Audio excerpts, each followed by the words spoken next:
Hey YouTube, this is WrestleMania Park Fan 62. About a couple of weeks ago, WWE announced WrestleMania 43, which is still 2 years off, is going to be in Riyadh, Saudi Arabia. Okay, I want to give my thoughts about this. First of all, I don't consider myself to be a influencer or whatever you want to call that on this channel. I just do videos about amusement parks and wrestling mostly. There will be times where I will do other videos in there, but this one, while it is wrestling related, this sort of affects not just WWE in this situation. This affects the whole industry. Let me explain. So, for a lot of these smaller indie promotions, they will usually have their biggest show of the year revolve around WrestleMania weekend. And so you get stuff like, GCW doing Bloodsport. TNA, I think, will have one in there, and so many others. I don't know how many of those promotions are going to want to send all of their performers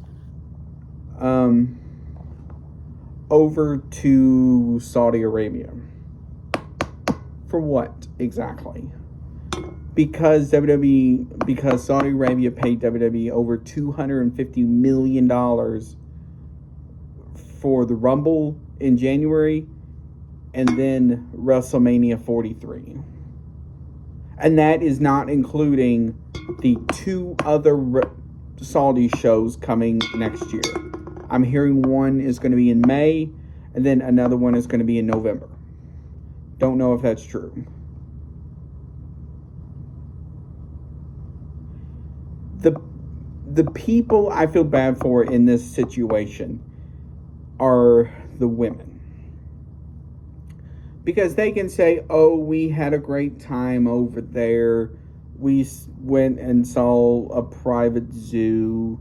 We did this. We did that. Because they were in a private area where they are allowed to show skin and stuff like that. That's the reason why pictures went around of them by the pool in bikinis and stuff instead of being in like a bodysuit that they have to wear when they wrestle. So it looks strange when you see, the day before, they're by the pool enjoying themselves, and the next day they look like they're going to go explore something in the woods. I don't know. That is the thing about this. Yes, the money is good, but is it worth it? Because I am not saying Triple H sold out on this, because I feel like this is way above his head and his pay grade. However, this is something where I don't know, even if he said no, TKO would be like, well, we're doing it anyway.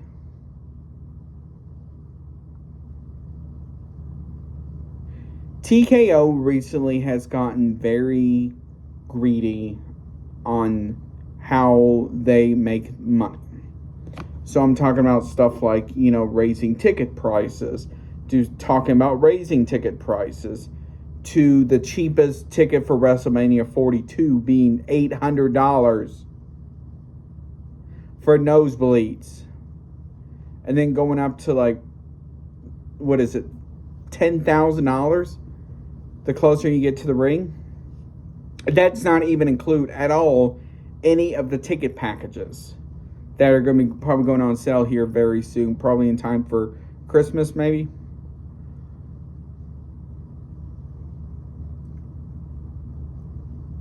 The way TKO is handling the whole ticket thing is not that good, because it's showing the amount of greed they are having. Say what you want about Vince McMahon. You know, you could say stuff like he's a pervert. You know, he didn't respect women, yada, yada, yada. You can say that about him, which is fine, your opinion. But at least he kept tickets fairly cheap for families to afford. If tickets are, you know, whatever these prices are now, even for stuff for like Raw and SmackDowns, some of these are coming into the hundreds and hundreds of dollars.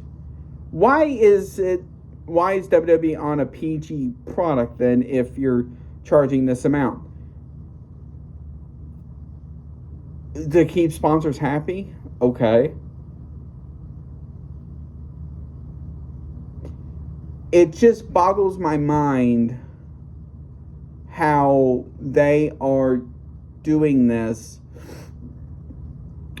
And unfortunately, it's trickling down to people like Triple H, the men and women, all the superstars, and all of that.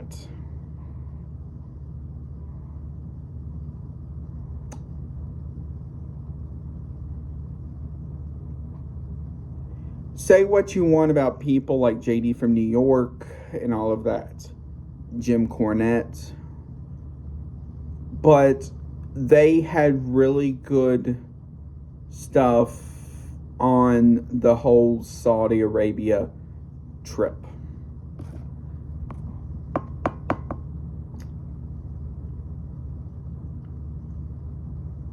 For WWE, the whole Saudi shows are essentially just a big money grab, because like an event like Crown Jewel or something in that ballpark, they make around $50 million a show. Come the Rumble in January, it's probably going to be around, I think that's around 100 million, maybe, something like that. Maybe 75, somewhere in there. And to the Saudis, that's nothing. But it's showing the amount of greed TKO was doing to the Saudis. And there is going to be a breaking point where the superstars are going to say, no, we're not going to go over there. Then what? It's just, it's showing the bad side of TKO in the not so good way. And Mark Shapiro talked about how Vince didn't keep tickets high while it worked for the UFC. Here's the thing. The UFC and WWE are in two different spectrums here. UFC is meant for like teenagers / adults, while WWE, even though it's a PG product, is meant for families / children. So keep this in mind. Say what you want about it, but in my opinion, this is not a very good move.